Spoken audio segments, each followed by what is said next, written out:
ये कहानी ठीक वहीं से शुरू होती है जहां सीजन 3 की दहशत खत्म हुई थी। घने जंगल की डरावनी खामोशी के बीच जिम अपनी बेटी जूली को ढूंढ रहा होता है। हर तरफ सिर्फ सन्नाटा है, लेकिन तभी उसके सामने अचानक वही रहस्यमयी येलो सूट मैन आकर खड़ा हो जाता है। जिम अभी एक भी शब्द बोल पाता उससे पहले ही वो शैतानी इंसान बड़ी बेरहमी से जिम का गला चीर देता है। लेकिन अगले ही पल कुछ ऐसा दिखाई देता है जो इस पूरे सीन को और भी रहस्यमय बना देता है। पास ही जूली खड़ी होकर ये सब अपनी आंखों से देख रही होती है। पहली नजर में तो यही लगता है कि ये वही जूली है जिसे हम जानते हैं, लेकिन कुछ ही सेकंड बाद एहसास होता है कि मामला इतना आसान नहीं है। हो सकता है ये किसी दूसरी टाइमलाइन या किसी टाइम लूप से आई हुई जूली हो। शायद वो पहले भी इस जगह पर आ चुकी हो। उसके पास ऐसी जानकारी हो जिसके बारे में अभी तक किसी को कुछ भी पता नहीं है। उधर येलो सूट मैन उसकी तरफ देखता है और शांत आवाज में पूछता है, तुम यहाँ कब से हो? यहीं से एक नया सवाल जन्म लेता है। क्या जूली के पास समय के अलग अलग चैप्टर में जाने की शक्ति है? क्या वो हर टाइमलाइन में जाकर ये देख सकती है कि वहाँ क्या हुआ था और क्या होने वाला है? अगर ऐसा है तो ये शक्ति इस पूरी कहानी का सबसे बड़ा रहस्य साबित हो सकती है। लेकिन तभी येलो सूट मैन मुस्कुराता है और कहता है कि उसकी ये कोशिश बिल्कुल बेकार है, क्योंकि जो कहानी एक बार सुनाई जा चुकी है उसे बदला नहीं जा सकता। जूली कुछ जवाब देने ही वाली होती है कि अचानक वो हवा में ही गायब हो जाती है। येलो सूट मैन खुद कुछ पल के लिए हैरान रह जाता है। शायद उसने भी पहले कभी ऐसा नहीं देखा था। इसके बाद वो मरते हुए जिम की तरफ मुड़ता है और बेहद सुकून से कहता है, मुझे अफसोस है कि तुम अगला चैप्टर नहीं देख पाओगे, क्योंकि वही मेरा सबसे पसंदीदा हिस्सा है। अब कहानी दूसरी तरफ बढ़ती है। टनल्स के अंदर हालात पहले से भी ज्यादा खौफनाक हो चुके हैं। फातिमा बुरी तरह डरी हुई है। वो एलिस और केनी को बताती है कि उसे एक भयानक विजन दिखाई दिया। उस विजन में इन मॉन्स्टर्स ने किसी अंधेरी शक्ति के साथ एक खतरनाक सौदा किया था। उन्हें कभी मौत नहीं मिलेगी, लेकिन इसकी कीमत उन्होंने अपने ही मासूम बच्चों की बलि देकर चुकाई थी। जैसे जैसे फातिमा उस विजन को याद करने की कोशिश करती है, उसकी यादें धुंधली होने लगती हैं, जैसे कोई अदृश्य ताकत उन्हें उसके दिमाग से मिटा रही हो। इसी बीच केनी बॉयड को ढूंढते हुए टनल के अंदर पहुंचता है, लेकिन वहां जो नजारा उसका इंतजार कर रहा होता है उसे देखकर उसके पैरों तले जमीन खिसक जाती है। उसके सामने स्माइली खड़ा होता है, वही मॉन्स्टर जिसे बॉयड ने मारा था और जिसे केनी ने अपनी आंखों के सामने जलाया था। फिर भी वो बिल्कुल जिंदा है। इतना ही नहीं, उसने नए कपड़े पहन रखे हैं और उसके चेहरे पर वही डरावनी शैतानी मुस्कान साफ दिखाई देती है। बॉयड तुरंत केनी को वहां से बाहर खींच लाता है। फिर वो उसे एक ऐसा सच बताता है जिसे सुनकर किसी के भी होश उड़ जाए। वो कहता है, फातिमा ने जिस बच्चे को जन्म दिया है वो कोई इंसान नहीं, बल्कि वही मॉन्स्टर है जिसे केनी ने अभी कुछ देर पहले टनल में जिंदा देखा था। यानी स्माइली वापस आ चुका है। ये बात अब सिर्फ बॉयड तक सीमित नहीं रहती, वो फातिमा और बाकी सभी लोगों को भी सब कुछ बता देता है। सच सुनते ही हर कोई हैरानी में डूब जाता है, लेकिन सबसे ज्यादा टूट जाती है फातिमा, क्योंकि अब उसे एहसास हो चुका है कि उसने एक बच्चे को नहीं बल्कि इस अभिशप्त दुनिया के सबसे खतरनाक राक्षसों में से एक को जन्म दिया है। जो कुछ हुआ उसके बाद फातिमा पूरी तरह टूट चुकी है। उसे लगता है कि जो भी आज हो रहा है उसकी जड़ कहीं न कहीं वही है, लेकिन साथ ही वो इस सब का दोष बाकी लोगों पर भी डालती है, क्योंकि उसने कई बार सबको चेतावनी दी थी कि उसके अंदर कुछ अजीब हो रहा है, कुछ ऐसा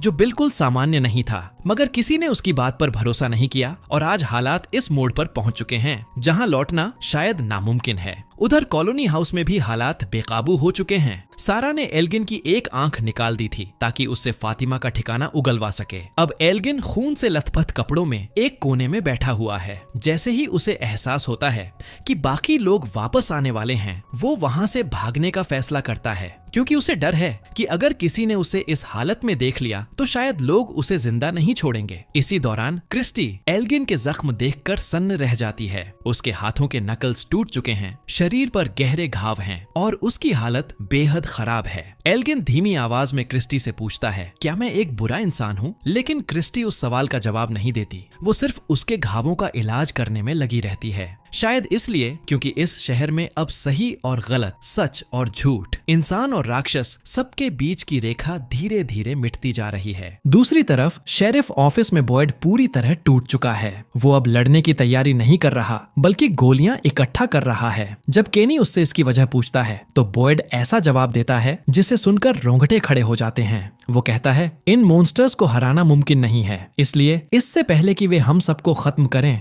बेहतर होगा कि हम खुद अपनी जिंदगी खत्म कर दें। उसकी आवाज में डर नहीं बल्कि पूरी तरह हार मान लेने का दर्द साफ सुनाई देता है। केनी ये सुनते ही अपनी माँ की मौत को याद करने लगता है और उसे समझ आ जाता है कि बॉयड की हिम्मत अब सच में जवाब दे चुकी है। तभी शहर में तेज रफ्तार से आती एक कार बेकाबू होकर सीधे शेरिफ ऑफिस में घुस जाती है। उस कार में पादरी और उसकी छोटी बेटी सोफिया मौजूद होते हैं। बॉयड अपनी जान जोखिम में डालकर सोफिया को कार से बाहर निकालता है। कुछ देर बाद टैबिथा जेड से कहती है कि अब उन्हें सबको सच बता देना चाहिए कि शायद वे दोनों सिर्फ इस जन्म में नहीं जुड़े बल्कि पिछले जन्म में भी उनका रिश्ता था। संभव है कि वे पहले मिरांडा और क्रिस्टोफर रहे हों, लेकिन जेड ये बात मानने से साफ इनकार कर देता है। उधर जब जूली और ईथन अपने पिता जिम के बारे में पूछते हैं तो टैबिथा का व्यवहार बेहद ठंडा दिखाई देता है, मानो उसे पहले से ही किसी अनहोनी का एहसास हो। इसी बीच उनके घर के अंदर अचानक अजीब घटनाएं होने लगती हैं।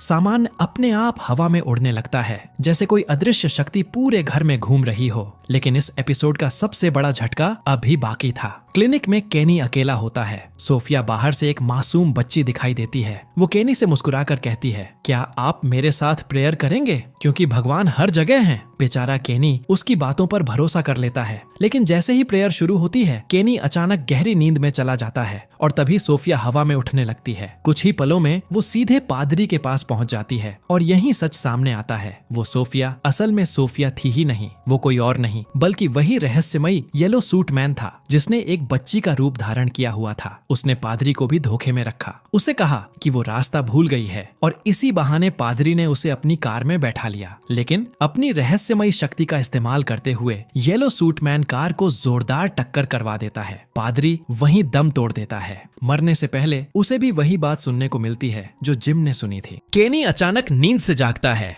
वो देखता है कि सोफिया इन्फर्मरी के बाहर अकेली खड़ी है और अपने पिता की मौत पर चुपचाप शोक मना रही है। केनी तुरंत उसके पास जाता है, उसे अंदर लेकर आता है और गुस्से में कहता है, मैंने तुम्हें रात में बाहर जाने से मना किया था। उनकी ये पूरी बातचीत मैरी भी सुन लेती है। उसे कुछ अजीब महसूस होता है। वो तुरंत पादरी को देखने बाहर जाती है और जो डर था वही सच साबित होता है। पादरी अब इस दुनिया में नहीं रहा, लेकिन यहीं एक बहुत बड़ा सवाल खड़ा होता है। अगर सोफिया असल में येलो सूट मैन है तो उसकी असली ताकत आखिर है क्या? अब तक हमें लगता था कि वो सिर्फ किसी दूसरे इंसान का रूप धारण कर सकता है, यानी एक तरह का शेप शिफ्टर है, लेकिन अब उसने सिर्फ एक स्पर्श से किसी की जान भी ले ली, यानी उसकी शक्तियां हमारी सोच से कहीं ज्यादा खतरनाक हैं। अब तक इस शो में होने वाली मौतों का कारण समझना मुश्किल जरूर था, लेकिन उनमें एक पैटर्न दिखाई देता था। मगर सोफिया के आने के बाद सब कुछ बदल गया है। अब किसी को समझ ही नहीं आएगा कि अगला शिकार कौन होगा और मौत किस तरह आएगी। एक और सवाल सबके दिमाग में घूम रहा है, आखिर सोफिया आधी रात को बाहर क्यों निकली थी? क्या वो जानबूझकर केनी को उन क्रिएचर्स के सामने ले जाना चाहती थी? संभव है, लेकिन अगर उसका मकसद सिर्फ केनी को मारना होता तो वो उसे अपने हाथ से छूकर भी खत्म कर सकती थी। फिर उसने ऐसा क्यों नहीं किया? शायद वो किसी को अपने ऊपर शक नहीं होने देना चाहती, या फिर उसका असली खेल कुछ और ही है। अगर उसका लक्ष्य सिर्फ लोगों को मारना है तो वो धीरे धीरे खेल क्यों रही है? इसका जवाब शायद बहुत सीधा है। येलो सूट मैन कहानी को धीरे धीरे आगे बढ़ाना पसंद करता है। वो चाहता है कि हर मौत, हर डर और हर राज एक एक करके सामने आए, जैसे कोई अपनी पसंदीदा कहानी का हर अध्याय आराम से पढ़ रहा हो। इसी दौरान एल्गिन बाहर निकलने की कोशिश करता है, लेकिन बॉयड उसे रोक देता है। वो कहता है, फातिमा के साथ जो हुआ उसके बारे में किसी को एक शब्द भी मत बताना। अगर लोगों को पता चल गया कि फातिमा ने एक मॉन्स्टर को जन्म दिया है और वही क्रिएचर दोबारा वापस आ चुका है तो पूरा शहर दहशत में डूब जाएगा। इसके बाद बॉयड एल्गिन से कहता है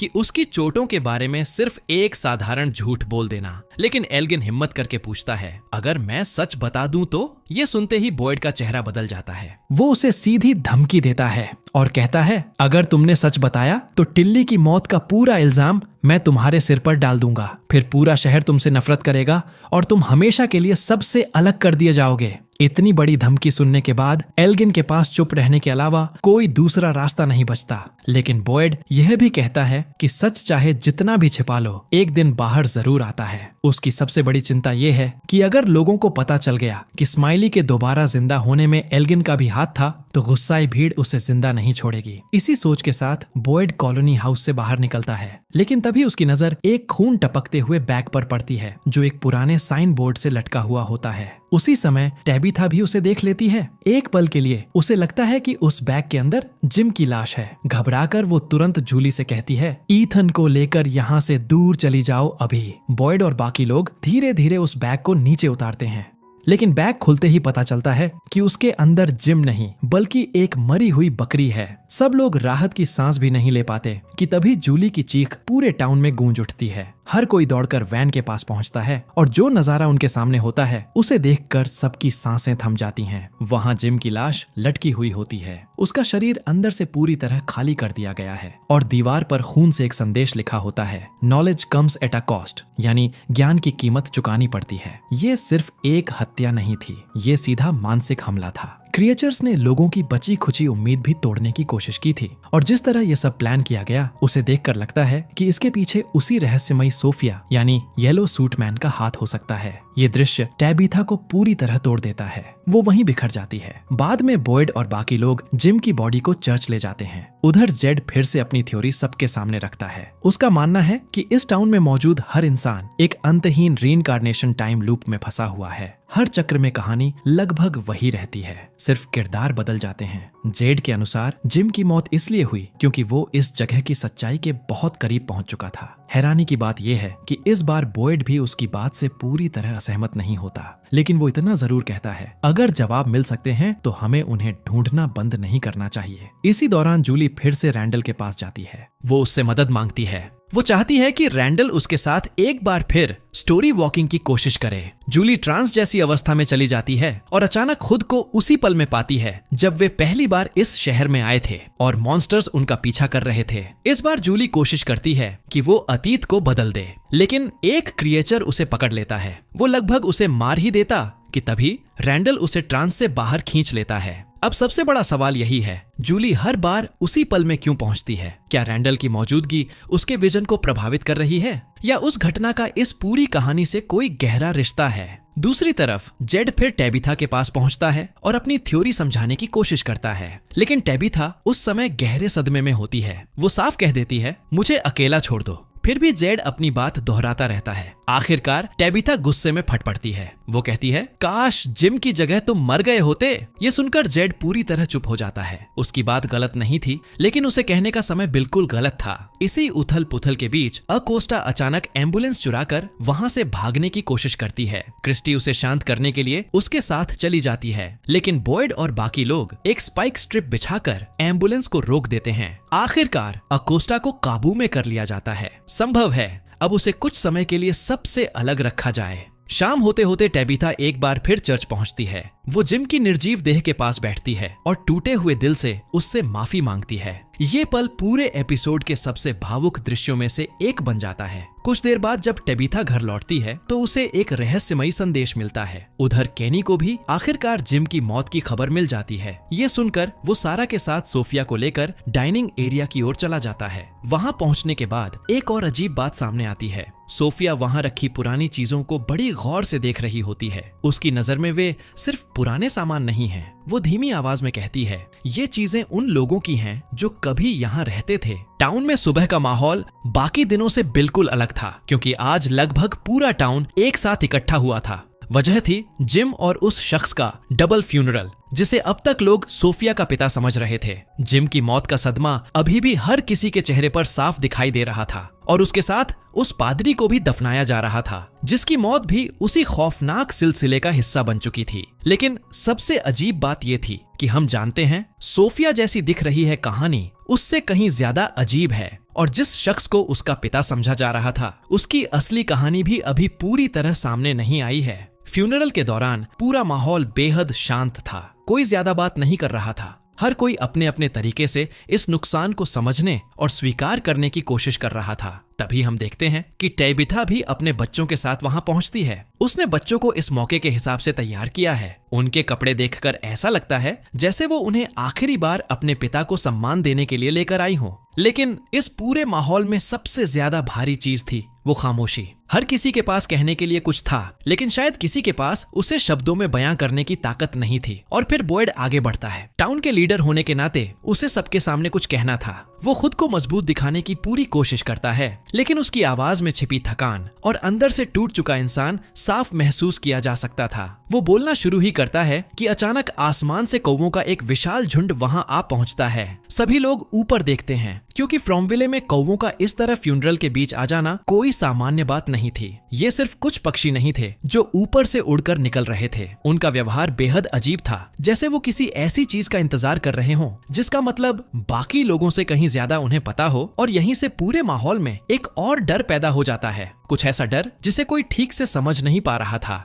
बाद में जब टाउन के लोग डिनर में एक साथ बैठे होते हैं तो वहां एक और महत्वपूर्ण बातचीत शुरू होती है। केनी सोफिया से बात कर रहा होता है। अब सोफिया के रहने की जगह बदलने वाली थी, इसलिए उससे पूछा जाता है कि आखिर वो किसके साथ रहना चाहती है। और उसका जवाब सुनकर केनी भी थोड़ा हैरान रह जाता है। सोफिया न तो कॉलोनी हाउस में जाना चाहती है और न ही टाउन के किसी दूसरे घर में। वो चाहती है कि वो सारा के साथ रहे। ये सुनकर केनी तुरंत सोच में पड़ जाता है, क्योंकि सारा का अतीत इस टाउन में किसी से छिपा नहीं है। लोग जानते हैं कि उसके साथ क्या क्या हुआ था और वो कितनी खतरनाक चीजों का हिस्सा बन चुकी है। लेकिन सोफिया का कहना है कि उसने सारा के बारे में लोगों से बहुत कुछ सुना है। फिर भी उसके दिल में ये बात है कि सारा उतनी बुरी नहीं है जितना बाकी लोग उसे समझते हैं। उसे सारा के अंदर की अच्छाई दिखाई देती है और शायद यही वजह है कि वो उसके साथ रहना चाहती है। लेकिन इस मासूम सी लगने वाली बात के पीछे असल में क्या छिपा है, ये सवाल अब और भी बड़ा हो जाता है। इसी बीच बॉयड सोफिया को बातचीत के लिए बुला लेता है और दूसरी तरफ पास बैठी जूली भी सोफिया से बात करने पहुंचती है। शुरुआत में जूली सिर्फ उसका हाल पूछना चाहती है, लेकिन सोफिया कुछ ऐसी बात कह देती है जो जूली के पुराने गुस्से को फिर से बाहर निकाल देती है। सोफिया उसे बताती है कि उसने लोगों से सुना है कि टाउन में सारी भयानक घटनाएं शायद मैथ्यूज परिवार के आने के बाद ही शुरू हुई थीं। बस इतना सुनना था कि जूली अपना आपा खोने लगती है। वो साफ कह देती है कि उसके परिवार की वजह से ये सब नहीं हुआ है।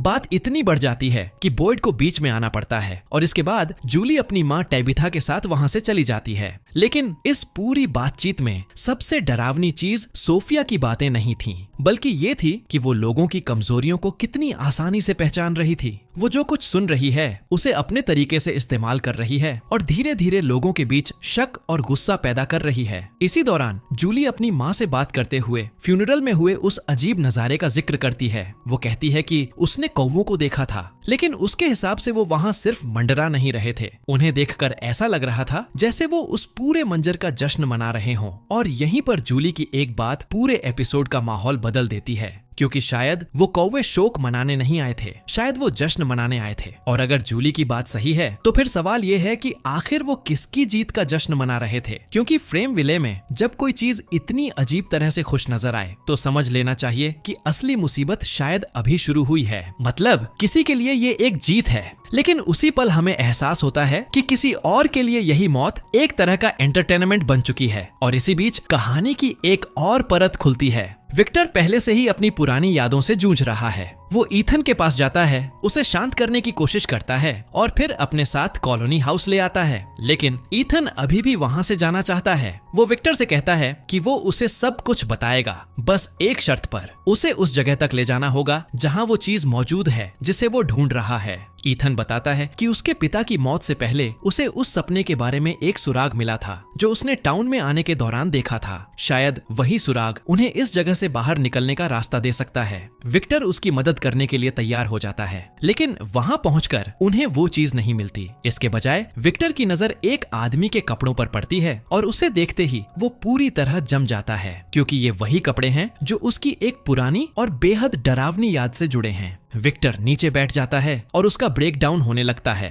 ये सिर्फ डर नहीं था, ये सालों से दबा हुआ वो खौफ था जो एक ही पल में बाहर आ गया। अब उसे यकीन हो चुका है कि उसकी यादें सिर्फ उसके दिमाग का खेल नहीं थीं। उसके अतीत का सबसे खतरनाक हिस्सा शायद वापस आ चुका है। उधर जूली भी अपने साथ हो रही चीजों के जवाब तलाश रही है। उसे समझ आ रहा है कि वो स्टोरी वॉल्कर बन चुकी है, लेकिन उसे अभी अपनी शक्ति पर पूरा कंट्रोल नहीं है। उसे याद आता है कि उसने इस बारे में अपनी किताबों में पढ़ा था। शायद उन्हीं किताबों में कोई ऐसा क्लू मिल जाए जो उसकी मदद कर सके, लेकिन वो किताबें एक खतरनाक जगह पर हैं और यहीं से रैंडल अंदर जाने का फैसला करता है। जूली डरी हुई है, लेकिन रैंडल उसे भरोसा दिलाता है कि सब ठीक होगा। फिर वो अकेला उस टूटे फूटे घर के अंदर चला जाता है। अंदर चारों तरफ लाशें और बिखरा हुआ सामान है। अचानक एक चूहा एक डेड बॉडी के मुंह से बाहर निकलता है। रैंडल डरता जरूर है, लेकिन रुकता नहीं। जूली जब भी उसकी आवाज सुनती है, वो बस एक ही बात कहता है, मैं ठीक हूँ। शायद वो जूली को भरोसा दिला रहा था, या शायद खुद को। आखिरकार रैंडल वापस लौट आता है। ये कोई बड़ी जीत नहीं थी, लेकिन फ्रेम विले में जिंदा वापस लौटना भी कम नहीं है। दूसरी तरफ टैबिथा अपनी पहचान और अपनी पुरानी जिंदगी से जुड़े रहस्यों में उलझी हुई है। उसे लगता है कि वो किसी ऐसे चक्र में फंसी है जो बार बार खुद को दोहराता है, और जिम की मौत ने इस एहसास को और गहरा कर दिया है। अब टैबिथा फैसला करती है कि वो वापस लाइट हाउस जाएगी, उसी बोतल ट्री के रास्ते। शायद इस बार उसे कोई जवाब मिल जाए, शायद इस बार वो कुछ बदल पाए। लेकिन समस्या ये है, वो ये सब अपने बच्चों को बताए बिना करने जा रही है। और फ्रेम विले में जब कोई अतीत को बदलने की कोशिश करता है, तो अतीत अक्सर पलटकर उसकी जिंदगी बदल देता है। लेकिन टैबिथा ये फैसला अपने बच्चों को बताए बिना ही लेने वाली थी, एक बार फिर उन्हें पीछे छोड़कर। जैसे ही वो चुपचाप कॉलोनी हाउस से निकलने की कोशिश करती है, हेनरी की नजर उस पर पड़ जाती है। वो तुरंत समझ जाता है कि टैबिथा क्या करने वाली है और उसे रोकने की कोशिश करता है। लेकिन जब टैबिथा जाने की जिद पर अड़ जाती है, तो हेनरी का पेशेंस टूट जाता है। उसकी आवाज कांपने लगती है और उसकी आंखों में गुस्से से ज्यादा डर दिखाई देता है। वो टैबिथा के सामने खड़ा होकर साफ कहता है, अगर तुम्हें जाना है तो मेरे ऊपर से होकर गुजरना पड़ेगा। ये सिर्फ एक वार्निंग नहीं थी। हेनरी अपनी पत्नी को रोक नहीं रहा था, वो उसे बचाने की कोशिश कर रहा था, क्योंकि वो जानता था कि इस जगह से दोबारा बाहर निकलने की कोशिश करना कितना खतरनाक हो सकता है। आखिरकार दोनों उस जगह पहुंचते हैं जहां टैबिथा को जाना था। वो आगे बढ़ने वाली होती है, लेकिन हेनरी उसे आखिरी बार रोकने की कोशिश करता है। टैबिथा उसे भरोसा दिलाती है कि बच्चों का ख्याल रखा जाएगा। उसने उनके लिए एक लेटर भी छोड़ा है, ताकि अगर वो वापस न लौटे तो कम से कम उन्हें उसकी वजह पता रहे। लेकिन तभी वहां एक और अजीब बात सामने आती है। बॉयड को शक होता है कि शायद अब ये पेड़ टैबिथा को लाइट हाउस तक नहीं पहुंचा पाएगा। उसके पास कुछ क्लूज जरूर हैं, लेकिन समय तेजी से निकल रहा है। कोई साफ जवाब नहीं मिलता, बल्कि एक और रहस्य सामने आ जाता है। टैबिथा पहले से ही गिल्ट और कंफ्यूजन में है, और तभी अचानक विक्टर की आवाज सुनाई देती है। सबका ध्यान उसकी तरफ चला जाता है। हेनरी भी समझ जाता है कि शायद विक्टर को उनकी जरूरत है, इसलिए दोनों उसी तरफ बढ़ जाते हैं। दूसरी तरफ जेड अपनी ही एक अलग लड़ाई लड़ रहा है। वो मेडिटेट करके अपनी पुरानी मेमोरीज को अनलॉक करने की कोशिश करता है, लेकिन हर बार असफल हो जाता है, जैसे उसका अपना दिमाग ही उसके खिलाफ खड़ा हो। इसी बीच उसे लेक ऑफ टीयर्स के बारे में पता चलता है, एक ऐसी रहस्यमयी जगह जिसके बारे में कहा जाता है कि शायद वहां हीलिंग की कोई शक्ति मौजूद है। लेकिन जेड के लिए ये सिर्फ एक मिस्ट्री नहीं है, ये उसके पिता को वापस पाने की आखिरी उम्मीद है। और यही डिप्रेशन इस टाउन के हर इंसान को धीरे धीरे अंदर से तोड़ रही है। उधर फातिमा भी अपनी एक इमोशनल बैटल लड़ रही है। बाहर से वो खुद को मजबूत दिखाने की कोशिश करती है, लेकिन अंदर से पूरी तरह टूट चुकी है। एलिस के सामने वो पहली बार अपने इमोशंस को छिपाने की कोशिश नहीं करती, और शायद यही इस जगह की सबसे बड़ी सच्चाई है। इतने सारे मॉन्स्टर्स, रहस्यों और मौत के बीच भी इंसानी कनेक्शन ही लोगों को जिंदा रखता है। लेकिन फातिमा के कमरे में पड़ी मिट्टी और बाकी चीजें इशारा करती हैं कि उसके साथ कुछ और भी चल रहा है। अब बात बॉयड की, वो धीरे धीरे अपनी उम्मीद खोता जा रहा है। फिर भी वो कोस्टा को उस कमरे में ले जाता है जहां लोगों की पुरानी ब्लॉगिंग्स रखी हुई हैं। वो उससे कहता है कि इन चीजों के बीच कोई ऐसा क्लू ढूंढना होगा जो उन्हें यहाँ से निकलने का रास्ता दिखा सके। कोस्टा उससे पूछती है कि वो उस पर इतना भरोसा क्यों कर रहा है। बॉयड कहता है कि वो एक ट्रेंड पुलिस ऑफिसर है और लोगों की मदद करना उसका फर्ज है,